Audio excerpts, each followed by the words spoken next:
Guys, welcome back to my YouTube channel. As you all know, or you may not know, my name is Diana and I'm the lead tutor of this online fashion class. So basically today we're going to be making something special, and it is called the pencil skirt. Pencil skirt is a regular piece that every female more like has in her closet, and it is not as complicated as we all think. So I'm gonna be listing some of the things we're gonna be needing. We're gonna be needing our pencil, which in this case is represented by our marker. We're gonna be needing the ruler set, the cuffs, and our whiteboard paper, a white paper. Yes, so first things first, I'm going to be listing out the measurements we need when it comes to making a pencil high-waisted skirt.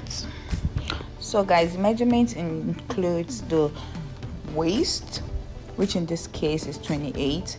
We have the hips, which in this case is 40, and then we have this length of the skirt, which in this case is 26. Now we're using the full length of this board paper that we're using to create this piece. After listing out this measurement, we'll create a center line because we want to create both the front and the back of the skirt right on the paper. So before we proceed, I would like to say some things about the bandless skirt and the full banded skirt. Now the full banded skirt, you can determine how much width you want to use for the band of the skirt.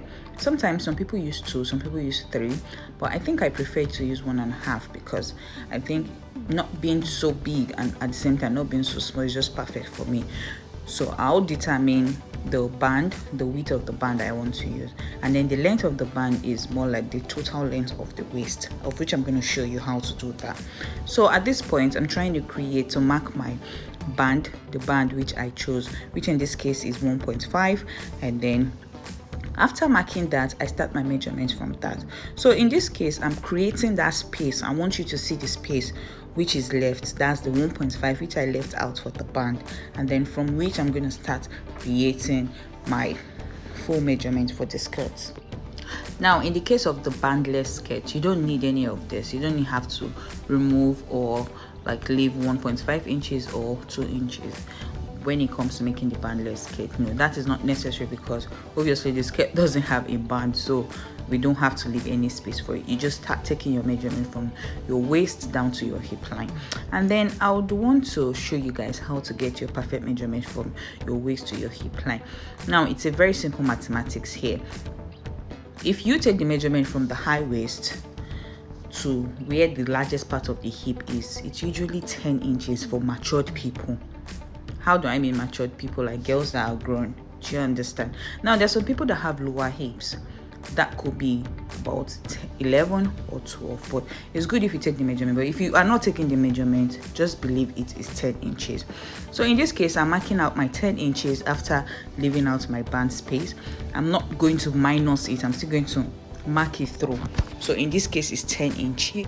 So basically my waistline, the distance between my waistline to my hip line here that I'm using is 10 inches. So after marking that, I'm just trying to draw out the lines. In this case, this is my waistline for both the front and the back, and then we go down to the hip line. I'm just drawing it out. Now to get the hip line accurately well, you have to make sure that the distant sides, which is more like the sides away from the front, the center line should also be 10. So it's good if you mark it, but if you have like a perfect eagle eye, why not? You can freestyle your thing.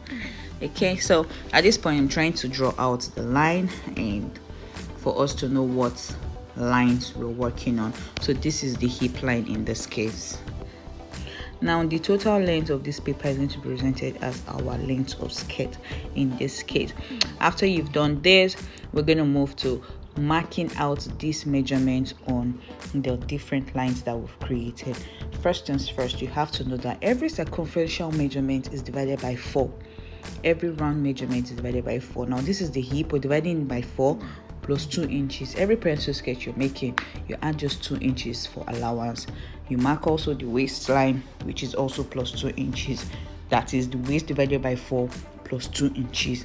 After you've done that, you create your line to be very, now I'm just trying to create my line to be very clear so you can see it very well and understand what I'm marking out here. Please and please, every circumferential measurement is divided by 4. And I made mention earlier that we are going to have to cut the front and the back, and in cutting the front and the back separately, we're dividing all of it by 2. So we're dividing the front by 2, dividing the back by 2. That's basically all of it is what? 4. So after you've done that, you try as much as possible to shaping your waist down to your what? Your hip line. Now before you do that, you can use a free hand, and at the same time you can use your set, which in this case I'm using my set. Now you have to look at the part I'm using for representing as the hip line in this case, so you don't like turn the set upside down. After you've done that, you have to note that the lowest part of the skirt, which is more like where it's going to create the pencil effect, has to be what? To be calculated. And in doing that, what you're going to do is you mark out the hip line, which in this case is 10 inches, the hip measurement, which is 10 inches minus 2 inches, to get that pencil effect at the lowest part of your skirt. Once you've done this, now for instance, if your hip measurement after dividing by 4 gave you 10 inches, the lowest part of this skirt now is going to be 8 inches plus your 2 inches for allowance, and you're good. This is what creates a pencil skirt, a perfect pencil skirt. Now some people might want to go like deeper, but you have to create a skirt in such a way that your customer or your client or you yourself will be able to walk freely. So that 2 inches we're removing and putting it at the down part is more like perfect for us to get our perfect pencil skirt. So at this point, I'm trying to demarcate between the normal measurement, which is the real measurement, and then the allowance that we added for a seam allowance. So after I've done this, that I said earlier that we have to add 2 inches allowance to the length of the skirt to create our hem. How do we create our hem? There are different ways we create hem, so I'm going to show you later on in other videos and subsequent videos. So I'm just trying to label it out so you can see clearly what I mean and the lines that we use. So this is like the length of the skirt, this is the hip line, this is the center front, and then we have the waistline. We are not done yet because we need to do our dart and the slant. Now I'm going to tell you a secret when it comes to making pencil skirt. One really big secret you need is the fact that the front part has to be slanty. How do I mean? Now we ladies, God created us in a special way that we do not have like a bulgy part in our front. It's just in our back, at our back, that we have like our buttock. So basically, to get this shape on the front part, so we don't have folds in this front, same front part, or bulges in this front, you have to remove 1 inch from the center front around the waistline. How do I mean?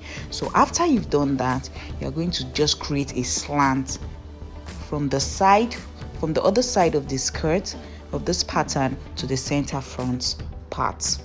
After you've done this, you've gotten your perfect structure of the front part of the skirt.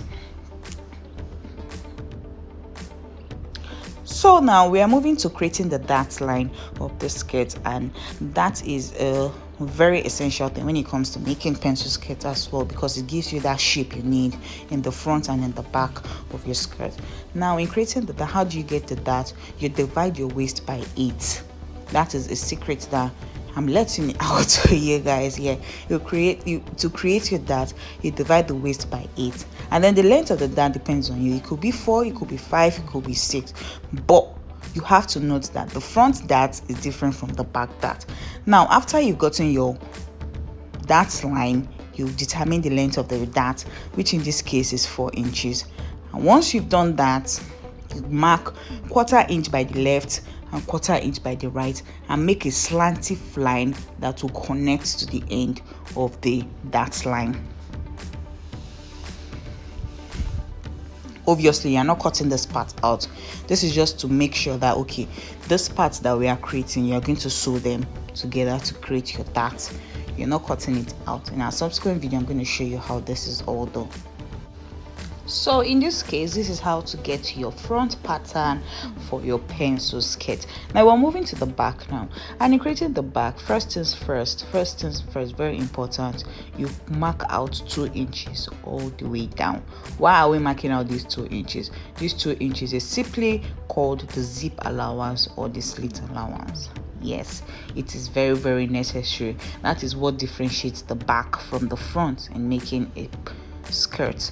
Making a pencil skirt, be it bandless or banded pencil skirt, you have to add 2 inches to the back before you even start your measurement. Now these 2 inches, it's not going to be added to the measurement. No, we're going to start from the line, that 2 inches line we added, which in this case is represented by the red marker.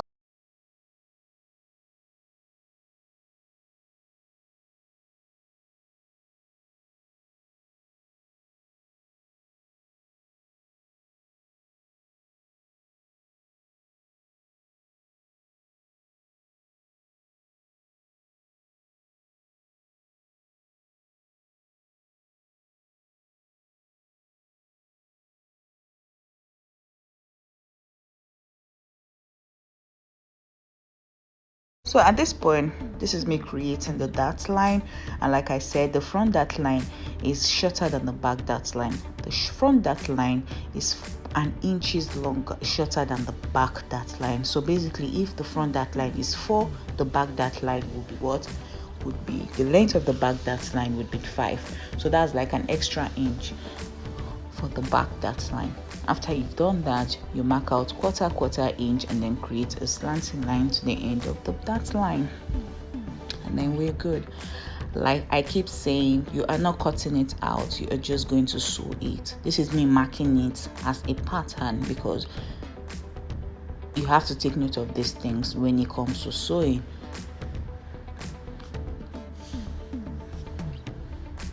So that's all you need to know. I'm just labeling the hip line for the back pattern, the extra 5 inches, which is like the length of the dart, which I marked earlier. This is the zip allowance right here, and this is where you're going to fix your zip, and then your slit as well could be at the back side if you need slit. Not everybody likes slits in their skirt, so this is basically it.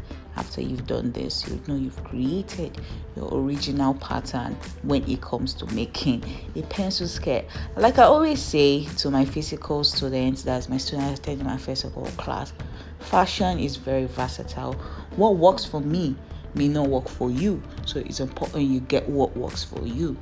And there are different ways to get to the river, not like it's just one way. This is one of the different techniques or pattern in creating your pencil skirt. Other people has theirs, and you know it's good, but for me, this is my pattern. So see you guys in my next video. I hope you enjoyed every bit of this video. Please, if you did, try as much as possible to give this video a thumbs up. Please comment on this video. If you have any subsequent questions like you'd like to ask me, please drop it in the comment section so I would answer right there. And also tell me what you like to say in our next video. Thank you guys so much. Bye.